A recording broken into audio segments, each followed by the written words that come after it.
तुमच्या विश्वासाचा आवाज, जळगाव उन्नती।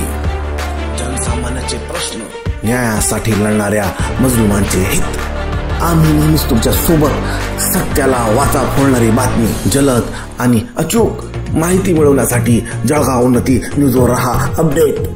बिबट्याच्या हल्ल्याने जळगाव जामोद परिसरात खळबळ, 8 बकऱ्यांचा मृत्यू। जळगाव जामोद शहर व परिसरात वन्य प्राण्यांच्या वाढत्या हालचालीमुळे नागरिकांमध्ये भीतीचे वातावरण निर्माण झाले आहे। दिनांक 22 मार्च रोजी रात्री 2च्या सुमारास शहरातील रशीद शेख यांच्या प्लॉटवर राहणारे मोहसिन भाई यांच्या गोठ्यात बिबट्याने धाड घालून 8 बकऱ्यांचा जीव घेतला। बकरी घराजवळच असलेल्या गोठ्यात ही गया बांधून ठेवण्यात आल्या होत्या। अचानक मध्यरात्री बिबट्याने गोठ्यात प्रवेश करून एका पाठोपाठ एक अशा सर्व गयांना ठार मारले। या घटनेमुळे मोहसिन भाई यांच्या आर्थिक नुकसानासोबतच परिसरात दहशतीचे वातावरण पसरले आहे। रसूलपूर शिवारात ही बिबट्याची उपस्थिती। याच रात्री जवळील रसूलपूर शिवार भागातूनही अशीच घटना समोर आली आहे।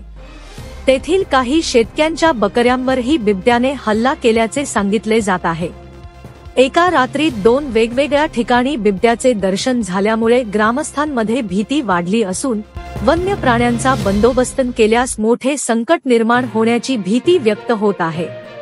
वन विभागाने सुरू केली तपासणी। घटनेची माहिती मिळताच जळगाव जामोद वन परिक्षेत्राचे अधिकारी व कर्मचारी तत्काळ घटनास्थळी दाखल झाले। त्यांनी गोठ्याची पाहणी करून बिबट्याच्या हालचालींचा मागोवा घेण्यास सुरुवात केली। वन विभागाच्या अधिकाऱ्यांनी सांगितले की परिसरात बिबट्याच्या हालचालींवर लक्ष ठेवण्यात येत आहे आणि लवकरच आवश्यक उपाययोजना केली जाईल। नागरिकांची मागणी, तात्काळ उपाययोजना करा।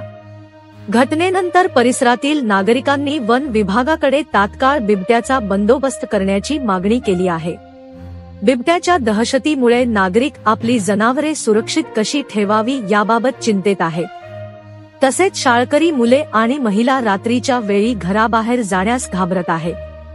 वन विभागाने लवकरात लवकर पिंजरे लावून बिबट्याला पकडावे, रात्रगस्त वाढवावी आणि नागरिकांना सुरक्षा देण्यासाठी ठोस पावले उचलावी, अशी एकमुखी मागणी सध्या परिसरात होत आहे।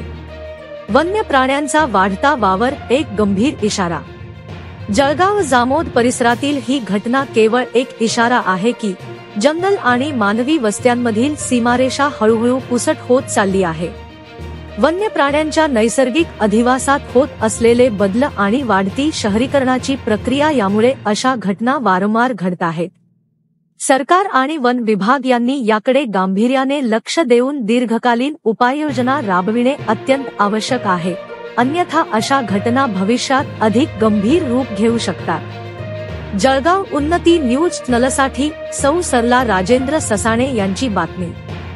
जळगाव उन्नती न्यूज, तुमच्या हक्काचा आवाज। आमच्या चॅनलला सबस्क्राइब करा आणि अशाच ताज्या व विश्वसनीय बातम्यांसाठी बेल आयकॉन दाबा। तुमच्या विश्वासावरच उभे राहतो जळगाव उन्नती न्यूज।